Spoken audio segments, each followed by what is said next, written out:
अब देखो इसमें स्टार्ट होता है आज का। अब इसके आगे जो टॉपिक है, पहले हमने सॉलिड स्टेट पढ़ा, स्यूडो सॉलिड, क्रिस्टलाइन, एमॉर्फस। अब आता है ये सेकंड टेबल। ये अगर आपको क्लियर दिख रही होगी जो मैंने शेयर किया है, ये ऐसे लार्ज करूं। यस सर, क्लियर है। क्लियर है ना? Yes sir. ओके, तो इसको देखो, अब हम वन बाय वन करते हैं। पहले क्लासिफिकेशन है क्रिस्टलाइन सॉलिड का। क्रिस्टलाइन सॉलिड के 4 टाइप्स है, ठीक है। और किस बेस पे है ये? सबसे पहले है कि जो क्लासिफिकेशन किया गया है वो किस चीज के बेस्ड पे किया गया। तो क्लासिफिकेशन है based on force of attraction. ध्यान रखना, जो क्रिस्टलाइन सॉलिड है उसको फोर्स ऑफ अट्रैक्शन के बेस पे 4 टाइप से डिवाइड किया हुआ है। किसके बेस पे? फोर्स ऑफ अट्रैक्शन, ठीक है। कौन कौन से टाइप्स हैं?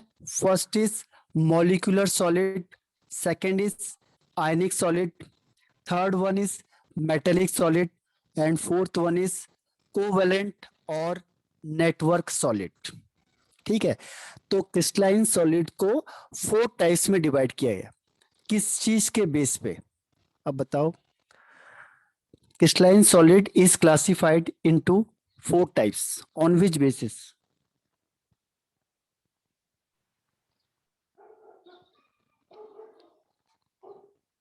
बताओ निधि। क्रिस्टलाइन सॉलिड को 4 टाइप्स में डिवाइड किया गया, किस चीज के बेस से?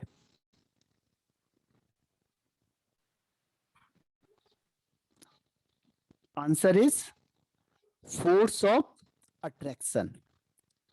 क्या चीज करनी है? फोर्स ऑफ अट्रैक्शन के बेस पे इसको 4 टाइप से डिवाइड किया, यानी इन चारों में फोर्स ऑफ अट्रैक्शन अलग अलग होगा।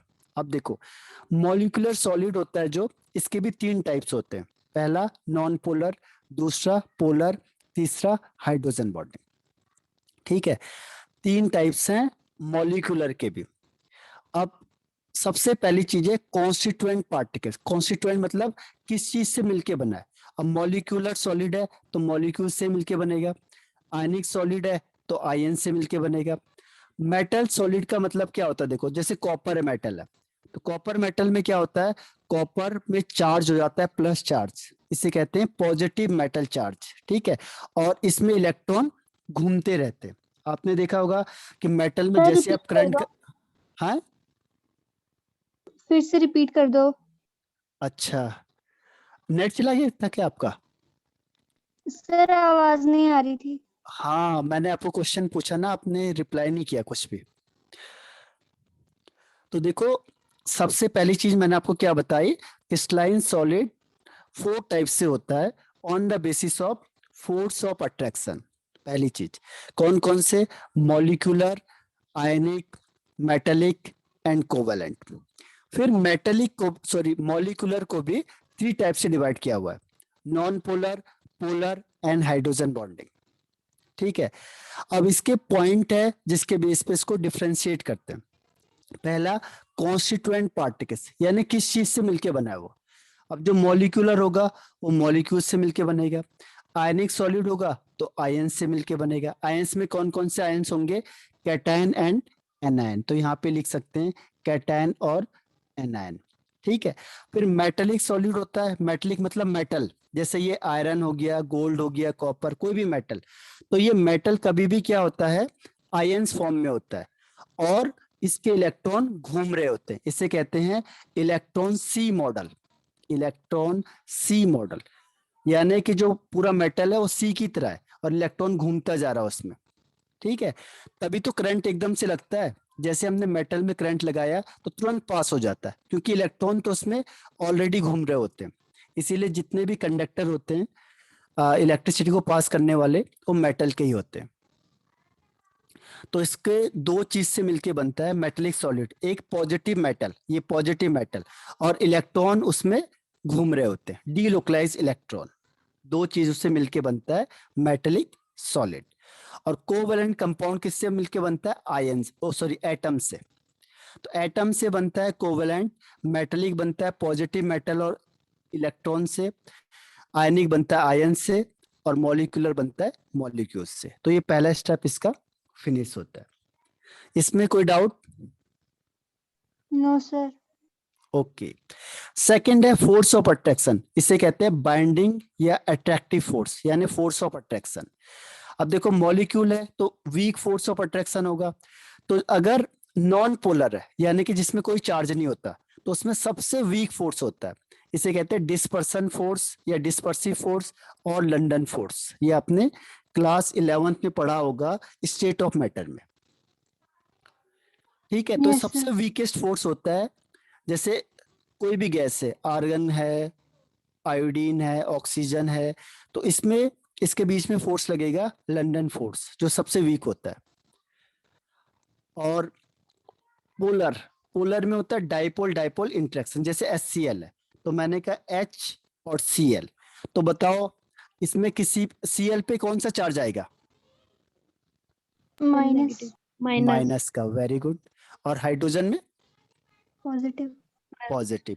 अब फिर दूसरा होगा HCl, फिर इसमें प्लस, इसमें माइनस। अब बताओ कि इन दोनों में फोर्स ऑफ अट्रैक्शन होगा या नहीं होगा? सर होगा। होगा ना, क्योंकि ये प्लस है और ये माइनस है, तो प्लस माइनस अट्रैक्ट करेंगे। तो इसे कहते हैं डाइपोल डाइपोल इंटरेक्शन। डाई का मतलब क्या होता है? डाई का मतलब होता है टू, और पोल मीन्स होता है चार्ज। अब दो चार्ज जनरेट हो गए इसमें, देखो एक प्लस और एक माइनस का, इसमें भी एक प्लस और एक माइनस का। ठीक है, तो दो चार्ज जनरेट हो गए और इसके बीच में जो ये फोर्स ऑफ अट्रैक्शन होता है उसे कहते हैं डाइपोल डाइपोल इंटरेक्शन। क्योंकि ये भी डाइपोल है, क्योंकि दो चार्ज है, इसमें भी दो चार्ज है, और इसके बीच में जो इंटरेक्शन हो रहा है उसे कहेंगे डाइपोल। यानी इसमें भी दो चार्ज हैं, इसमें भी दो चार्ज हैं, एक प्लस और एक माइनस, तो इसलिए इसे कहेंगे डाइपोल डाइपोल इंटरेक्शन। क्लियर हुआ? Yes, sir. एक और एग्जांपल लेता हूं, देखो SO2, SO और O। अब इसमें बताओ सल्फर में कौन सा चार्ज होगा, प्लस का या माइनस का? Sir plus. प्लस होगा, वेरी गुड। और ऑक्सीजन में माइनस। Minus. अब यहाँ पे दूसरा ऑक्सीजन आ गया, यहाँ पे ये हो गया O S और ये O। अब ये O और S के बीच में क्या होगा? ये माइनस चार्ज हो गया, ये प्लस हो गया, इसके बीच में क्या होगा? फोर्स ऑफ अट्रैक्शन लगेगा। इसमें दो चार्ज है, देखो प्लस और माइनस, इसमें भी प्लस और माइनस है, तो इसे कहेंगे डाइपोल डाइपोल इंटरेक्शन। डाइपोल का मतलब दो पोल, तो इन दोनों के बीच में फोर्स ऑफ जो अट्रैक्शन लग रहा है उसे कहेंगे डाइपोल डाइपोल इंटरेक्शन। क्लियर हुआ?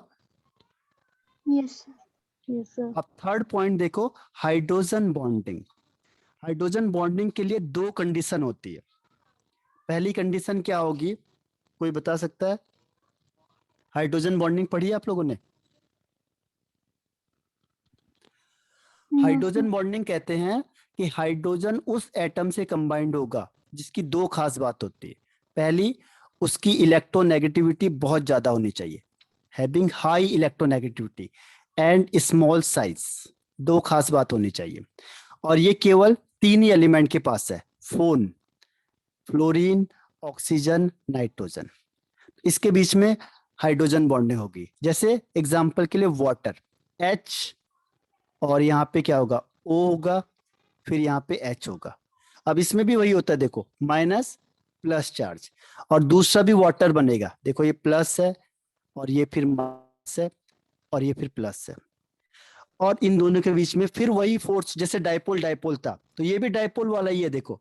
लेकिन इसको एक स्पेशल नाम दे दिया, क्योंकि ये क्या होता है? स्ट्रॉन्ग होता है। हाइड्रोजन छोटे एलिमेंट के साथ कंबाइन कर रहा है, तो ये स्ट्रॉन्ग बनेगा। ये फोर्स ऑफ अट्रैक्शन क्या होता है? स्ट्रॉन्ग होता है, इसीलिए इसको स्पेशल नाम दे दिया हाइड्रोजन बॉन्डिंग का। नहीं तो ये भी क्या था? डाइपोल डाइपोल इंटरेक्शन है, देखो प्लस माइनस, ये भी प्लस माइनस है, प्लस माइनस का मतलब डाइपोल डाइपोल इंटरेक्शन। लेकिन ये उसकी एक वैरायटी आ गई और इसको स्पेशल नाम दे दिया हाइड्रोजन बॉन्डिंग। तो हाइड्रोजन बॉन्डिंग कहाँ पे होगी?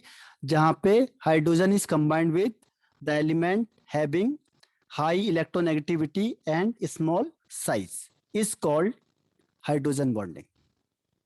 क्लियर हो गया? Yes, sir. ओके। अब देखो आयनिक सॉलिड के लिए कौन सा फोर्स ऑफ अट्रैक्शन होगा? इलेक्ट्रोस्टैटिक फोर्स ऑफ अट्रैक्शन या कूलम्बिक फोर्स ऑफ अट्रैक्शन? ये स्ट्रॉन्ग माना जाता है। तो जो भी आयंस के बीच में फोर्स ऑफ अट्रैक्शन होगा, या इससे आयनिक बॉन्ड भी कह देते हैं। इस आपकी बुक में क्या होगा?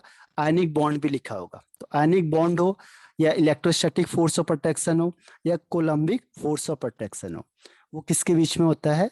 आयनिक सॉलिड के बीच में। ठीक है। Yes, sir. फिर मेटेलिक सॉलिड में मेटेलिक बॉन्डिंग होगी। मेटेलिक बॉन्डिंग होती है मेटेलिक सॉलिड के बीच में। और कोवेलेंट सॉलिड में कोवेलेंट बॉन्ड होगा। जैसे इसमें आयनिक बॉन्ड था, इसमें मेटल बॉन्डिंग थी, इसमें कोवेलेंट बॉन्डिंग होगी।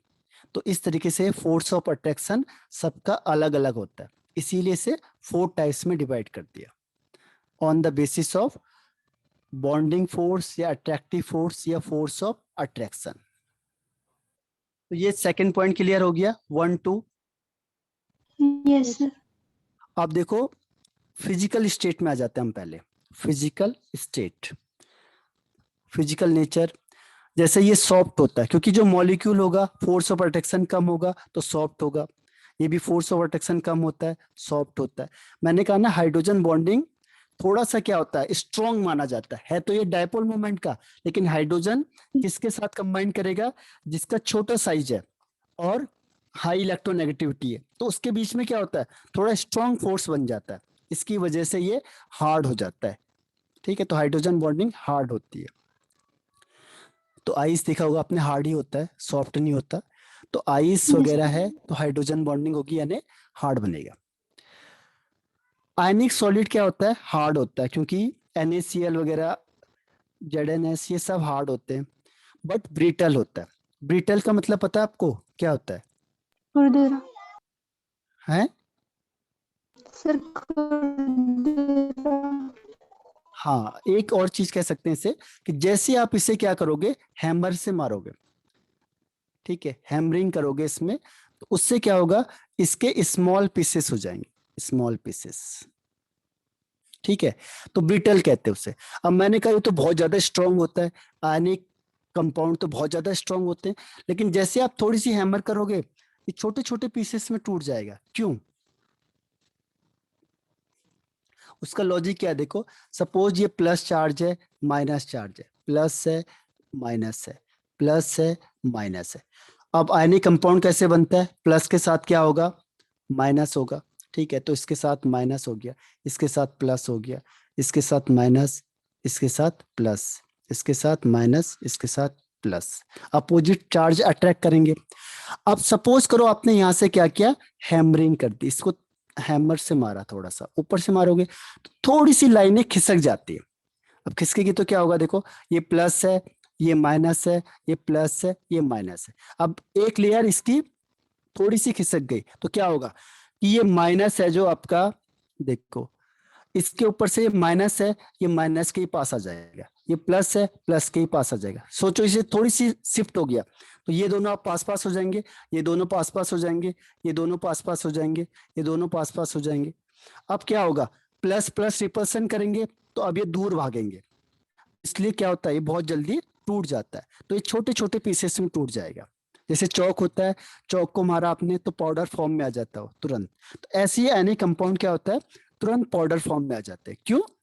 क्योंकि ये प्लस प्लस रिपल्सन होगा, माइनस माइनस रिपल्सन होगा, प्लस प्लस रिपेल करेंगे, माइनस माइनस रिपेल करेंगे। तो अब ये दूर दूर भागेंगे तो ये प्लस अलग हो जाएगा, ये प्लस अलग हो जाएगा, ये माइनस अलग होगा, ये माइनस अलग होगा। तो इसीलिए ये क्या है, ब्रिटल है। समझ में आ गया ये कॉन्सेप्ट? Yes, sir. अब देखो metallic solid, metallic solid hard होते हैं, मेटल तो सारे हार्ड होते हैं, मैलिएबल डक्टाइल होते हैं, ये तो हमें पता ही है। मेटल की कैरेक्टरिस्टिक्स होती है, हार्ड है, मैलिएबल है, डक्टाइल है, गुड कंडक्टर ऑफ इलेक्ट्रिसिटी है। ठीक है, इसमें तो कोई दिक्कत नहीं आएगी। जो कोवेलेंट होते हैं वो बहुत हार्ड होते हैं, वेरी हार्ड। जैसे डायमंड, डायमंड सबसे हार्ड है, लेकिन इसमें एक एक्सेप्शनल केस है, ग्रेफाइट। ग्रेफाइट सब सॉफ्ट होता है, बाकी जितने भी कोवलेंट कंपाउंड होते हैं वो हार्ड होते हैं, जैसे SiO2, SiCN, AlN, ये सब हार्ड होते हैं। ठीक है, केवल ग्रेफाइट होता है जो सॉफ्ट होता है, बाकी सब हार्ड होंगे।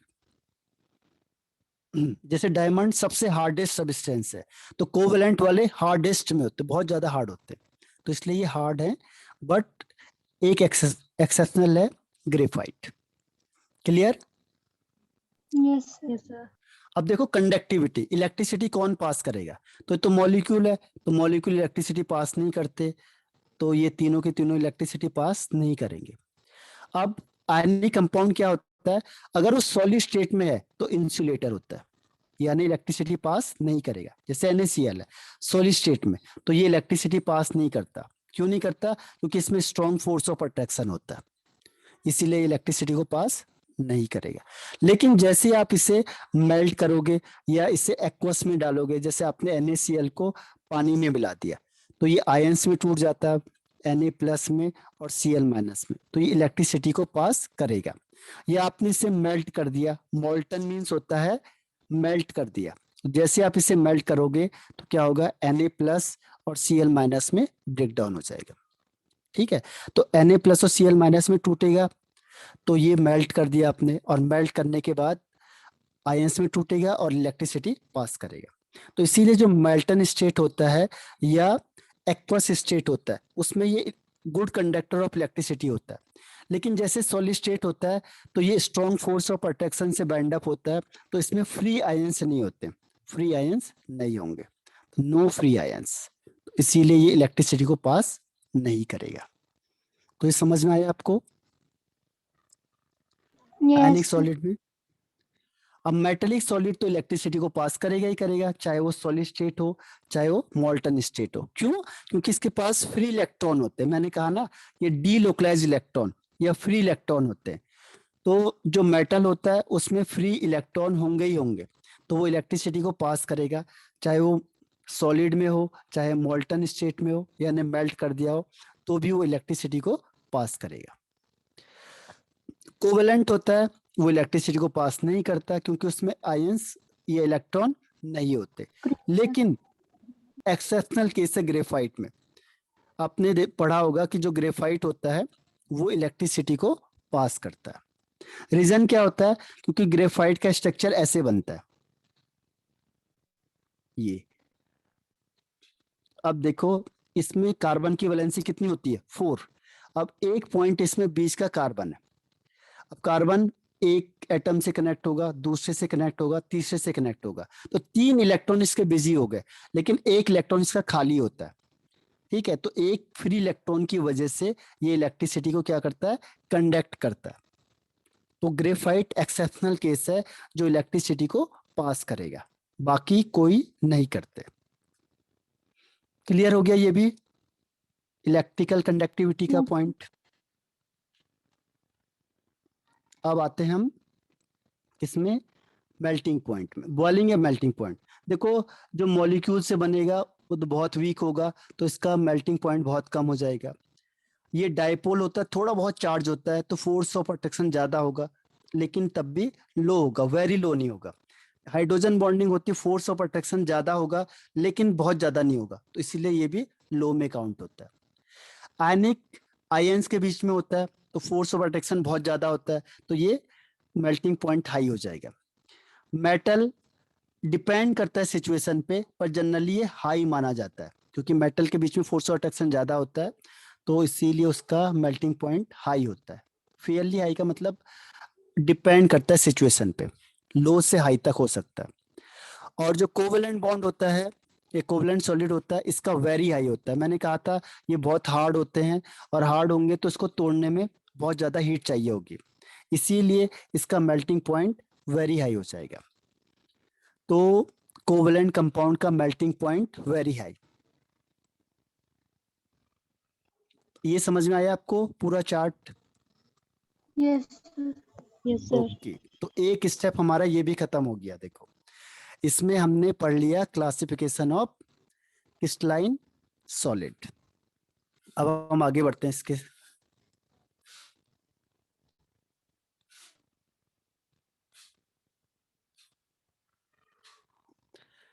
अब नेक्स्ट स्टेप आता है, वैसे ये सीबीएसई ने अब की बार हटा दिया है, लेकिन हो सकता है ये पूछ ले आपसे, थोड़ा सा जनरल नॉलेज के लिए आप ध्यान रखना, क्योंकि उसने इसको सिलेबस में तो नहीं दिखाया है, लेकिन हो सकता है वैसे पूछ लिया जाए।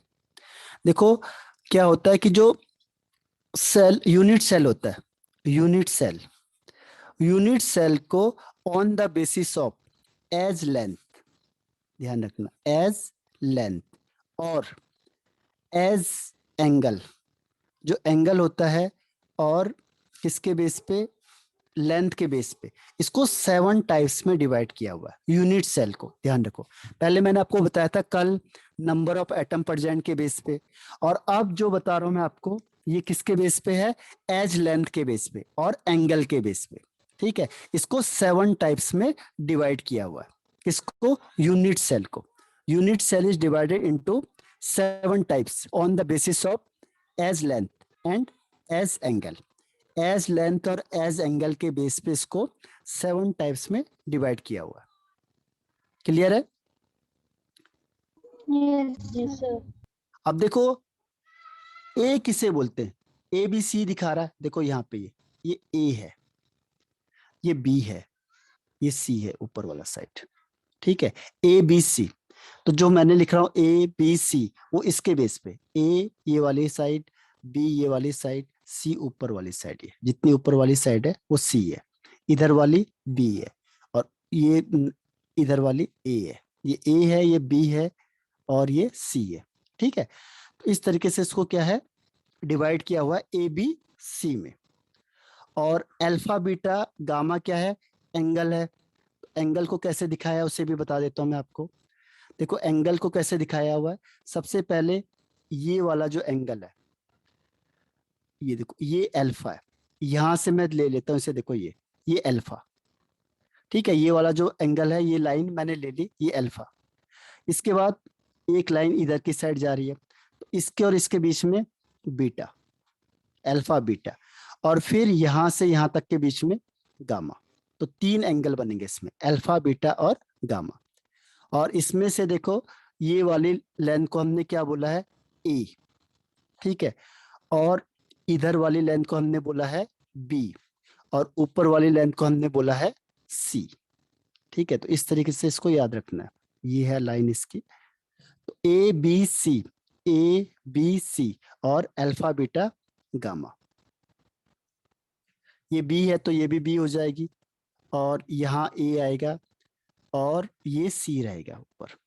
तो इस तरीके से बी और सी के बीच में अल्फा, बी और सी के बीच में अल्फा, बी एंड सी इसके बीच में अल्फा, और सी और ए के बीच में बीटा, सी और ए के बीच में बीटा, और ए और बी के बीच में गामा, ए और बी के बीच में जो एंगल होगा वो गामा। ठीक है, तो इस तरीके से अल्फा बीटा गामा है, और दूसरा क्या है, साइड है। अब इसके बेस पे हमने 7 टाइप से डिवाइड किया, जैसे आपने क्लास उसमें पढ़ा होगा 10th में, क्यूब है, रेक्टेंगल होता है, क्यूब होता है, ऐसे यहाँ पे हम 7 टाइप्स में से डिवाइड कर देते हैं। अगर ए बी सी इक्वल है और अल्फा बीटा गामा 90 डिग्री का है, तो उसे हम कहते हैं क्यूबिक। ठीक है, इसके एग्जांपल है NaCl, ZnS, Cu।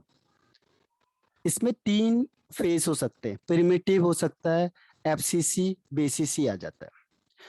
अब देखो इसके रिस्पेक्ट में आप क्या याद रखोगे, दूसरा ट्राइगोनल या रोम्बोहेड्रल।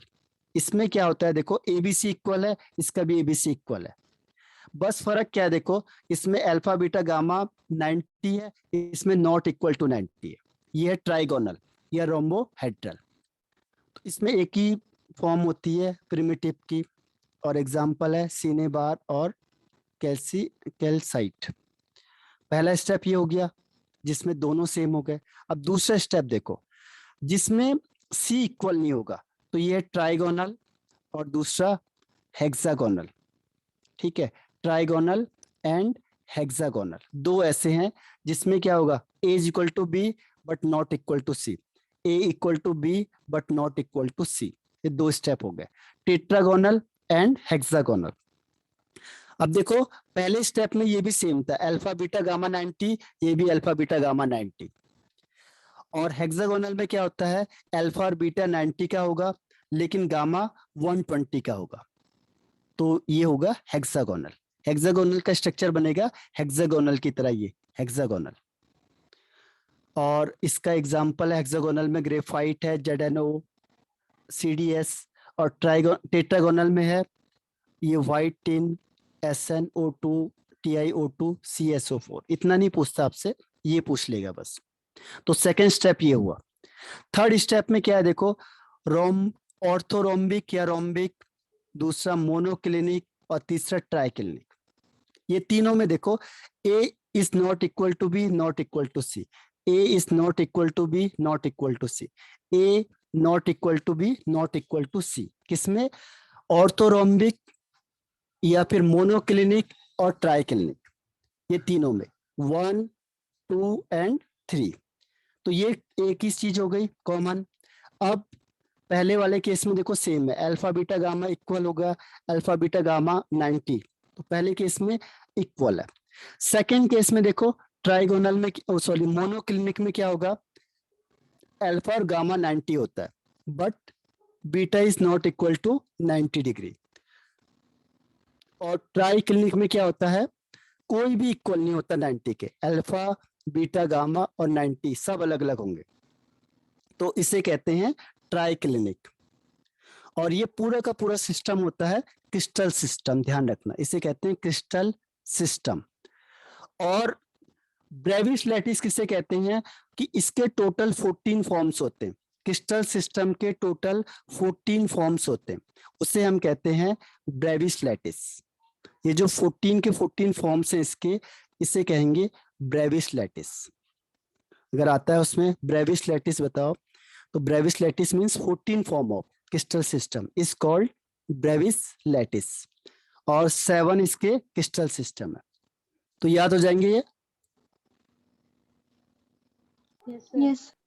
हाँ, इसमें सिर्फ एंगल पूछ लेगा आपको। अब तो ऑब्जेक्टिव टाइप क्वेश्चन आएगा। ऑब्जेक्टिव में आपको क्या कहेंगे, कि आपको ये दिया होगा कि वो दे देगा कि A is equal to b is not equal to c, ठीक है। और दूसरा क्या दे देगा वो, कि alpha is equal to beta is equal to 90 degree and gamma is equal to 120 degree. अब बताओ ये कौन सा क्रिस्टल सिस्टम होगा, और 4 ऑप्शन दे देगा इसमें से, क्यूबिक है, टेट्रागोनल है, हेक्सागोनल है या ट्राइगोनल है। ठीक है, ऐसे क्वेश्चन आएंगे इसमें। कौन सा,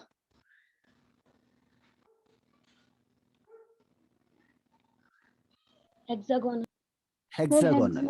हाँ हेक्सागोनल। हेक्सागोनल में A is equal to b equal is not equal to c, और alpha is equal to beta is equal to 90 but gamma is 120। तो ऐसा क्वेश्चन आएगा आपके पास इसमें। टेबल याद करनी पड़ेगी। हाँ, इसमें टेबल याद करनी पड़ेगी आपको, क्योंकि टेबल आप याद करोगे तभी आप क्या है क्वेश्चन आंसर कर पाओगे, नहीं तो कैसे हो पाएगा क्वेश्चन। और इसमें ऑब्जेक्टिव टाइप क्वेश्चन आएंगे आपकी बार, मैंने आपको पहले ही बताया। तो इसमें आपको इनमें से कोई भी वैल्यू दे देगा। अगर वो बोलेगा सबसे ज्यादा सिमेट्रिक कौन सा है, तो क्यूबिक इज मैक्सिमम सिमेट्रिक, सबसे ज्यादा सिमेट्री है इसमें क्यूबिक के पास, क्योंकि सब बराबर है, A is equal to b is equal to c और सब 90 के। और सबसे ज्यादा अनसिमेट्रिकल कौन है, तो वो है ट्राइक्लिनिक। ये सबसे ज्यादा क्या है, अनसिमेट्रिकल है, क्योंकि इसमें कोई भी इक्वल नहीं है। A is not equal to b is equal to is not equal to c, और ऐसे एंगल भी कोई सेम नहीं है। तो सबसे ज्यादा अनसिमेट्रिक ट्राइक्लिनिक और सबसे ज्यादा सिमेट्रिक क्यूबिक। ठीक है। अब ऑप्शनल क्वेश्चन आएगा, ध्यान रखना, ऑब्जेक्टिव टाइप क्वेश्चन आंसर आएगा, तो उसमें हमें टिक लगाना पड़ेगा। तो टिक अगर आपने सही लगा दिया तो ठीक हो जाएगा, तो उसके लिए आपको याद करना पड़ेगा। बताओ हो जाएगा याद। Yes sir. ओके, तो 7 को पहले याद करो, पहले इसे याद करो, फिर मैंने आपको जो ट्रिक बताई है उस तरीके से याद करो। कि पहले हमें क्या लिखना है, क्यूबिक लिखो, और दूसरा क्या लिखो, ट्राइगोनल या रोम्बोहेड्रल। अब इसमें क्या है, पहला स्टेप सेम है, a is equal to b equal to c, दोनों के लिए सेम है, बस एंगल का डिफरेंस है। इसमें अल्फा बीटा और गामा 90 का होता है और इसमें नहीं होता, बस alpha beta gamma is not equal to 90। तो पहला स्टेप ये कर लो। दूसरे में कौन सा स्टेप आएगा, टेट्रागोनल एंड हेक्सागोनल। और तीसरे स्टेप में कौन आएगा, 3, 6 और 7। क्लियर है अब? Yes, sir. ओके, तो ये भी खत्म हो गया। देखो थोड़ा लर्निंग का पोर्शन है, आपको मेहनत ज्यादा करनी पड़ेगी, मेरा काम कम हो जाएगा।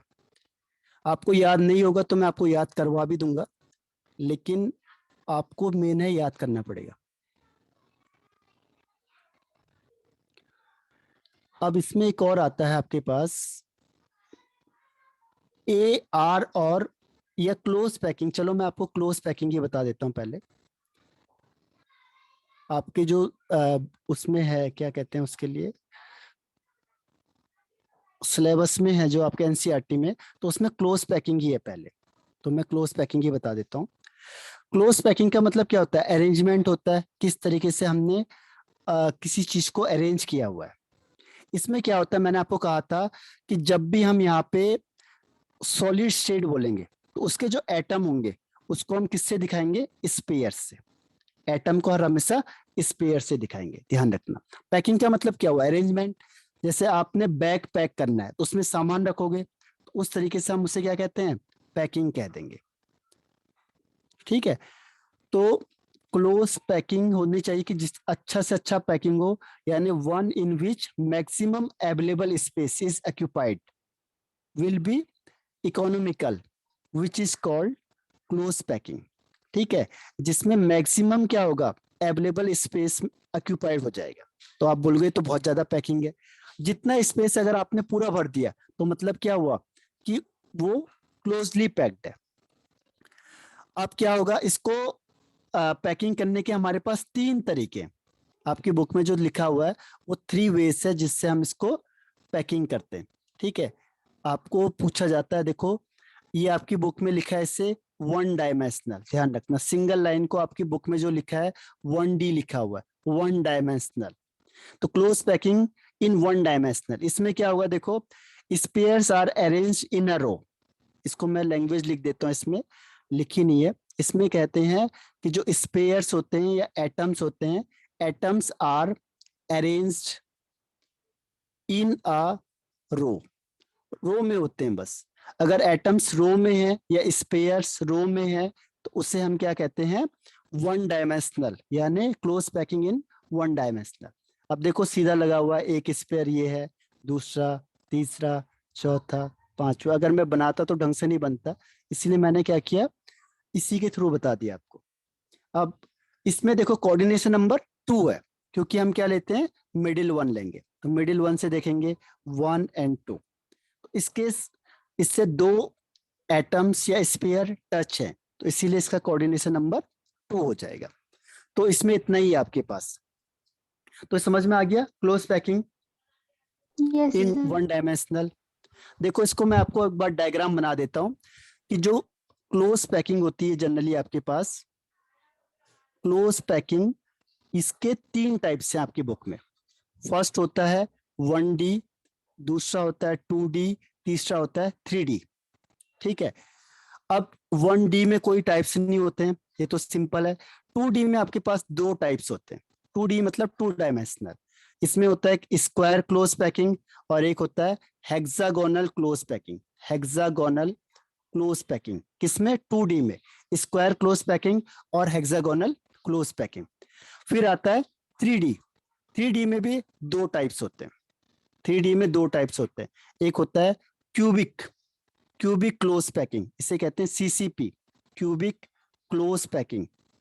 और दूसरा होता है hexagonal close packing, hexagonal close packing, इसे कहते हैं शॉर्ट में HCP, HCP।